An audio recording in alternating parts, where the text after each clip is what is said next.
Dead by Daylight, the ongoing camping / tunneling debate, is something that's a pretty hot topic in the DVD community.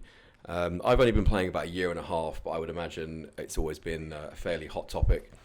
But it's something that comes up in my stream quite a lot, so I figure rather than having to keep explaining the same things over and over, why not make a video? So that is the purpose of this. And just what's running in the background is just a couple of games of me on the killer. So I think when you talk about stuff like this, first and foremost, you have to talk about the gens, the gen speed and how that affects the overall progress of the match. So firstly, just to say for the record, I don't think there's any problems with gen speed. I've got no issues with it. I don't think it's too fast or too slow. I think it's fine where it is right now. Generally, generally speaking, in general terms, solo queue, whatever. It's when you get to, and I think a lot of people will agree, it's when you get to the very high end of the game, the very high ranks, high red ranks, and you're coming across your, high red ranks, competent, well communicated, well coordinated, survive with friends, 3-man and 4-man teams. So it's when you're meeting these guys, suddenly there is a big problem with gen speed. Suddenly gen speed is actually pretty broken. So what are the reasons for this? Like, what's happening? What are these people doing to kind of make that happen or give that effect? Well, they're doing a lot of things. They are 2-manning and 3-manning gens. They are dividing up. They're splitting up gen pressure. The killer can't chase 4 people at the same time, obviously. They are bringing perks like Proof Thyself to make the gens faster. They're bringing toolboxes with charge add-ons. They're bringing brand new parts, etc. They are finishing off each other's gens via communication. One guy gets chased off of the gen over here by the killer. He says to his mate, "Oh, I was just doing a gen by the shack or by the crane or wherever. It's about 55%. Can you finish it off?" And the teammate goes over and finishes off the gen.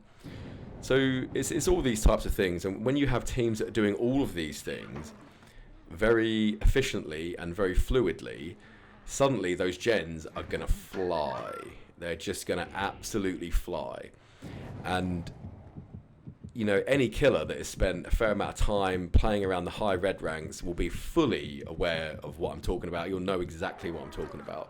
Those gens will just fly. And in some matches, there will be certain situations where there is very, very little the killer can actually do to stop that. There'll be very little. He can be playing perfectly, no mistakes, flawless games, and there will still be very little the killer can do to prevent that. But this all depends. It depends on what is happening in the game. It depends on mistakes that the survivors are making, if any. But as I say, generally speaking, I think the gens are fine. It's just that part of the game, it can be an issue for those reasons. But I don't think it's so much the gen speed that's the problem. It's another element which I think is more to do with chase time, killer chase time. So people like True Talent, I think, have figured out, what the average chase time should be, or like how. I seem to remember he posted a video a long time ago talking about how much time does the killer have to spend per chase, before he is spending too much time on that chase. And I remember he said something like 20 seconds or 30 seconds, like per chase. It's like you got 30 seconds to end every single chase in the game, especially the first 2 or 3 chases. But basically, 30 seconds. If you go over that, you have over-invested. Your time, you've overcommitted to that chase, and you're going to throw the game. You've lost, basically. Now, 30 seconds it seems a bit short to me, but who knows? I seem to remember he was, I think he'd looked at data, analysed it, and figured out average gen speed, average chase time, or how long the average chase time needs to be. And that's what he came up with. But who knows? Maybe at the very, very high end of the game, that maybe that is right. Maybe that's correct. But if you're asking me, I would say it's about a minute, in my opinion. I think the killer's got about a minute to end each and every chase And if he spends more than a minute, he has overcommitted to that chase. And like, you know, maybe he won't lose that chase, but he's definitely going to go on to lose the game. So, and when we talk about the chase, there's a whole process. There's so many different elements to a chase. I think survivors kind of don't, you know, appreciate. There's a lot of conditions that have to be true, so to speak, in order to end a chase in pretty good time. So when we talk about a chase, I mean everything right from start to finish. So it's the killer spotting the survivor, it's getting over to them, you know, catching up with them. Any decent survivor will have a good head start, either through use of their exhaustion perk, you know, balanced landing, life, sprint burst, whatever, or you know, just them being quite aware and using their eyes, and they've or maybe they've been given a heads up by their teammate on the comm, say like the killer's coming over to your side of the map. Anyway, like whatever happens, they've got a good head start. So the killer's got to firstly catch up to them. He's got to get over. He's got to get within M1 range. He's then got to M1. They then get their speed boost from getting hit from the first injury. So then they've got another head start. The killer's then got to catch up to them again. You know, get over to them, get within M1 range. M1 to get the second hit and down them.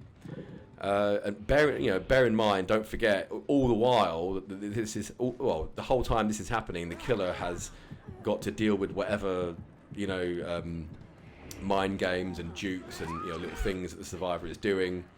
He has to cut through whatever resources, you know, nearby resources the survivor has. You know, does he have, a jungle gym over here? Does he have a T&L wall? Has he got a couple of, you know, unsafe pallets? Couple of safe pallets? Has he got the shack, you know, the god pallet, whatever? He's got to cut through, you know, the nearby resources that the survivor has, and he's got to down them. He's then got to pick them up. He's got to find the hook, put them on the hook. Now the killer's got to do all of those things, that huge list of things, in less than 1 minute. All of that in less than 1 minute. Just think about that. That's a lot of things. That's quite a lot of stuff that he's got to do in less than a minute. And if he spends more than a minute doing it, it's game over, you know? And that is literally the situation for every single chase in the game. Especially those first 2 to 3 chases, but it's pretty much the same deal for every chase in the game. Now, I like to kind of pride myself on the point that I do play both sides. I play a lot of killer and I do play a lot of survivor. Probably more killer than survivor, but I do play both. I think there's a lot of people out there that are just like, you know, killer mains or survivor mains. But I like to think that I can kind of look at it from both sides and I can argue both sides of the coin, which not everybody can. And speaking from my survivor side experience, and I know full well it is not difficult to make a chase last more than a minute. It is really, really not hard to extend it to go more than 1 minute. In fact, it's kind of easy. It's actually quite easy to make that happen and to kind of screw over the killer and make him lose. It's really not hard at all. And it's not so much, I would say, it's not so much anything that the killer or the survivor are doing, you know, in particular, like uniquely. It's more just the way the game is. That's the game design. That's the way it's designed. That's the game. That's Dead by Daylight. You know, it's just not hard to make these chases last more than a minute in general. Like it just isn't. So, you know, that said, you know, bearing that in mind, so what can the killer do then? Like what kind of things can he do to kind of, you know, maintain control or regain control of the match? So one of the strategies is, you know, I'm sure, widely known and widely agreed on, one of the things he can do is called get someone out of the game early. Get someone out of the game as early as possible. So find one person, get that one person, focus, you know, down hook, you know, get them out of the game, get them out of the game early game. So they're out of the game early doors. And suddenly then there's 3 people left. Now, as soon as there's 3 people left, if there's enough gens left, I would say if there's at least, you know, if there's at least 2 or 3 gens left, there has to at least be 2 gens left. And once you get to that situation with at least 2 gens left, it's game over. As long as the killer just plays optimally, he's going to win. Like the survivors have lost.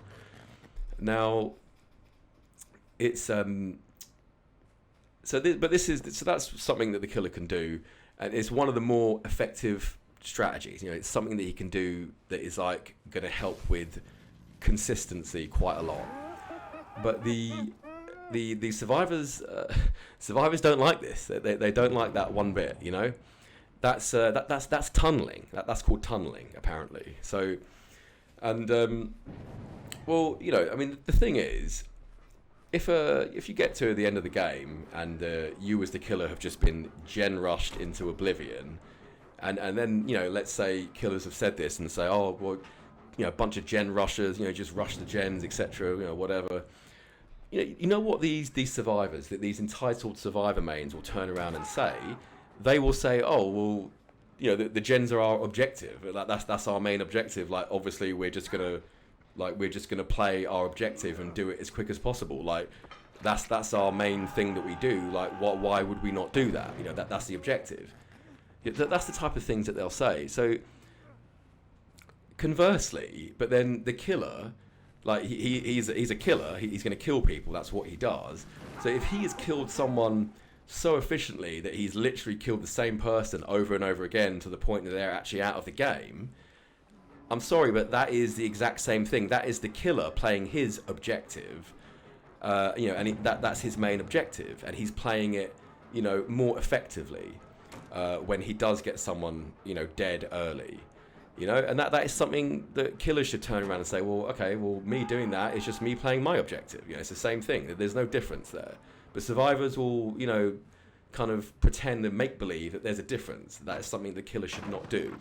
And there's no difference. So where was I? So yeah, so it's something that they'll get very upset about, and they'll project an emotional response. So a lot of people will get upset, and get start crying, etc. But it's something that is a strategy. And then in terms of camping, I would say camping is the same thing. It's not. They're not really two different things, because if you're hanging around if the whole point is get someone out of the game early, then if you're hanging around kind of like maybe not right in front of the hook, but if you're hanging around near the hook, when they get unhooked, you've got that much less distance to cover to get them down again. And so if anything, it's just the same thing as it's increasing the effectiveness of just getting that person again. It's making it more consistent that you're going to get them again. So it's not really two different things. It's the same thing. It's the same tunneling argument. The thing is, the interesting thing is that if you look at tournaments, like if you have a killer, if he's one hooked everyone, and then he two hooks everyone, he's just hooking everyone one at a time, and then rinse and repeat. From a tournament perspective, that is actually regarded as very inefficient hooking, and that is something you'll hear commentators say quite a lot. They'll be like, there's very inefficient hooking going on here. He needs to focus one person. And that is the way the comp scene is kind of looked at, and then the public match scene is looked at completely differently, where apparently that's not allowed. That's frowned upon. That's playing crappy or whatever. And it's like there's two completely different ways of looking at the game. Even though it's the same game, it's like there shouldn't be two ways of looking at it. There should just be one way of looking at it. And I would like to think, I'm sure most people will agree, I think the comp players probably know what they probably have a better idea of what they're doing. They probably know how the game should really be played. But I digress. But I mean, as far as I'm concerned, it's like, as I say, it's the killer playing his objective. And if he's doing it effectively, he's getting that person out of the game. As soon as they're down to three people, he stands a much better chance of winning the game. And that unfortunately, I'm afraid that's it. That's just the way it is. That is just the way it is. But it's like there shouldn't even be a name for it. When they say, tunneling, camping, like, I don't know where these names came from in the first place. I would love to have been a fly on the wall, back in early days DBD, when the first ever person used that term and just said, "Oh, you tunneled me." I just wish someone was just like, what? Like, what are you talking about? Like, shut up. Like, that is not a thing. That's not even a thing. Like, don't give it a name. Like, it's just a killer playing the game. That's all it is. You know, I mean, I just wish that it shouldn't even have really become a thing. Like, where it got to a point where it's got a name. You know, that should never have happened. Anyway, so the funny part of it is that, you know, if I was to summarize, the funny part of it is that I think these survivors, you know, these entitled survivor main players, and I'm talking about the toxic, salty ones. These people have literally, like, they're not idiots, like they're not dumb. They figured out that this kind of strategy is one of the only ways that the killer can effectively, you know, maintain control of the game. It's one of the only ways. You know, if the survivors are playing perfectly, if they make no mistakes, if they play optimally, it's one of the only things the killer can do to consistently win, you know, on like a consistent level. And they've realised that. They've already realised that. They've you know, fully figured that out. And then they've turned around and gone, oh, but that's not allowed. Oh, it's like, oh yeah, but that's not allowed. It's like that's like disallowed. Like you're not allowed to do that because that's like a bad way of playing or whatever. You know, like that's frowned upon. And it's just like, how stupid do they think people are? You know, it's just like it's literally, they've just realised that that is something the killer can do to keep control, to keep pressure. And then they've gone, oh, but actually that's not allowed. It's like, we realise that, but that's also not allowed. It's like, well, what are these rules, or where are these rules coming from? Like, where has this all come from? You know, it's just all just crap. You know, I'm you know, trying not to swear, but it's just ridiculous. It's just all like make believe, like fairy tale land, where it's a rule set that apparently exists, but actually it doesn't exist because it's just completely made up. And it's like, these things are not even things; they are just the game. That is the way the game is. That's the way the game is played. You know, in certain situations when it's required. And but these survivor mains will get very upset. They'll get very angry, and you know, they will. You know, they'll give like an emotional response. It's like, why are people getting angry, or why are people getting upset or sad or whatever? Like, there's not even the type of thing where it's appropriate to have an emotional response to it. It's not a life event. It's a game strategy. It's like, it's just a gaming thing. It's like, I don't understand why people are getting emotional about stuff. It's like, that doesn't make sense. Anyway, so as I say, it's all just like make believe, you know, whatever. But I mean, so just for any killer mains out there, I just wanted you to know that there, you know, you've got support. You know, I support you, and there's a lot of other people out there in the same boat. And I feel for you. I feel your pain when these people turn around and come out with whatever rubbish they're coming out with, and it is all just complete and utter rubbish. So, you know, bear that in mind. You'll always remember that. Always remember. And, you know, the next time you're in that situation and, you know, the survivors are coming out with whatever they're coming out with, feel very free to direct them to this video, and I'll be doing the same thing. And we can just finally just get everything ironed out, get everything explained all in one go to the point where everybody understands the game. Okay. Anyway, so that's been my thoughts. That's been you know, BoBags' thoughts on the camping/tunneling debate. Yeah, a bit of an impromptu video, but you know, whatever. So thanks for watching, and take care. I'll see you on the next one.